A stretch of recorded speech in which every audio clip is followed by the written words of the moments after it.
Some parents in Hamilton County are claiming children with dyslexia aren't receiving the services required by law. Good evening, I'm Latricia Thomas. And I'm Josh Rowe. This comes after the Tennessee Disability Coalition gave the state's education system a report card grade of D and said they need assistance. The system gave that grade for more than 2 years in a row now.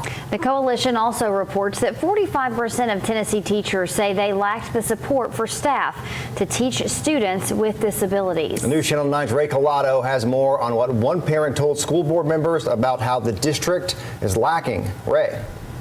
Josh, Latricia, according to a special needs advocates I spoke to, Hamilton County schools have not been helping students with dyslexia the way they're obligated to, causing some parents to give up entirely. Speaking up, we're speaking out, like we're filing multiple complaints. Special needs advocate Lindsay Lynn addressed school board members at Thursday night's meeting, claiming that families are coming to her and saying the district isn't giving students with dyslexia the support the law requires. The district doesn't want to be held accountable for the responsibility of not providing what these kids need and what is needed for these kids to succeed. It is completely unacceptable in my mind, and we need to change this. According to Tennessee's Department of Education, the SAY dyslexia law requires school districts to screen all students for characteristics of dyslexia. And if they find your child does have dyslexia, schools have additional obligation. Lynn says she asked one family with a student with dyslexia that came to her about each of those obligations. Did the school review your child's progress data regularly to determine if the interventions were effective? No, I only ever received one progress report. What interventions did the school provide?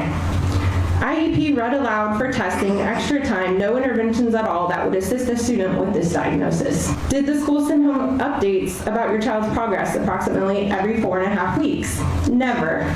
We asked a Hamilton County spokesperson how they support students with dyslexia. They told us since well before the state's adoption of the 2016 dyslexia law, HCS has been responding to students' needs. As a district, we follow federal and state laws and regulations concerning the education of students with learning disabilities. However, Lynn says the main issue is that parents fear speaking up. We hear daily people complaining, but the Tennessee Department of Education isn't hearing it because parents aren't filing complaints. Lynn says the family she's talking about ended up pulling their student out of Hamilton County schools because they didn't believe they were getting the support he deserved. He now goes to private school. Latricia? Right, thank you. The Tennessee Department of Education told us that parents can file complaints with them. A spokesperson says if the department is made aware of any violation of law, including the dyslexia law, will make every effort to work with the school district to ensure they comply. Hamilton County Schools says, quote, we have a system in place, response to intervention, that works to identify and address dyslexia and other learning barriers well before a student requires special education.